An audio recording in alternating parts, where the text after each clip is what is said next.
Spain ആരാധകരുടെ ലോകകപ്പ് വിജയാഘോഷം അവസാനിക്കുന്നില്ല. സ്പെയിൻ ഫാൻസ് കേരളയുടെ നേതൃത്വത്തിൽ കോഴിക്കോട് നടന്നത് കേവലം ഒരു ആഘോഷം എന്നതിനപ്പുറം പാലിയേറ്റീവ് രോഗികളെ ചേർത്ത് നിർത്തൽ കൂടിയായിരുന്നു. സ്പെയിൻ ഫാൻസ് കേരളയുടെ നേതൃത്വത്തിൽ കോഴിക്കോട് ഇൻസ്റ്റിറ്റ്യൂട്ട് ഓഫ് പാലിയേറ്റീവ് മെഡിസിനിൽ വെച്ചാണ് വിജയാഘോഷം സംഘടിപ്പിച്ചത്. കേരളത്തിന്റെ വിവിധ ഭാഗങ്ങളിൽ നിന്നായി നിരവധി സ്പെയിൻ ആരാധകരാണ് ആഘോഷ ചടങ്ങിൽ പങ്കെടുക്കാൻ കോഴിക്കോട്ടേക്ക് എത്തിയത്.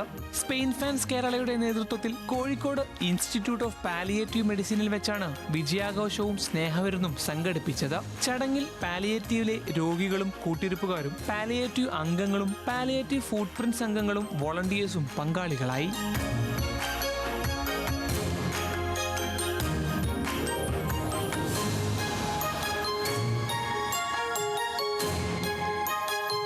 മുൻ ഇന്ത്യൻ താരവും സ്പെയിൻ ആരാധകനുമായ അനസ് എടത്തൊടിക ചടങ്ങിൽ മുഖ്യാതിഥിയായി.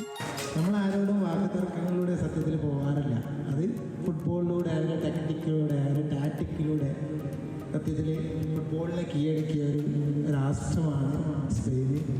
ഞാൻ ആരോടും സത്യം പറയുകയാണെങ്കിൽ ഫുട്ബോളിൽ ഫൈറ്റ് ചെയ്തിട്ടില്ല.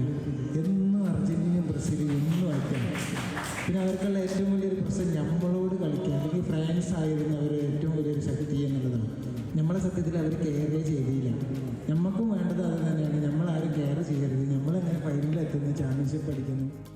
സമൂഹ മാധ്യമങ്ങളിലൂടെ വൈറലായ Naushad T, doctor Sudha, program organise ചെയ്ത പാലിയേറ്റീവ് ഫാർമസിസ്റ്റ് സിസ്റ്റർ ലീന തുടങ്ങിയവരും ചടങ്ങിൽ സംസാരിച്ചു. കേക്ക് മുറിച്ചും പാട്ടുപാടിയുമാണ് ആരാധകർ ലോകകപ്പ് വിജയം ആഘോഷമാക്കിയത്. സിറ്റി റോക്കേഴ്സ് കാലിക്കറ്റ് നേതൃത്വം നൽകിയ ഗാനമേള ചടങ്ങിന് മാറ്റുകൂട്ടി.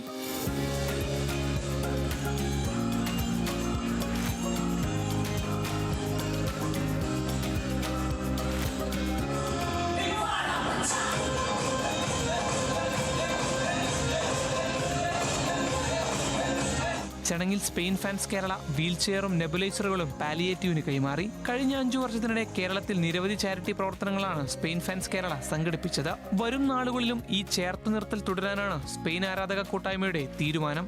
ന്യൂസ് മലയാളം, കോഴിക്കോട്.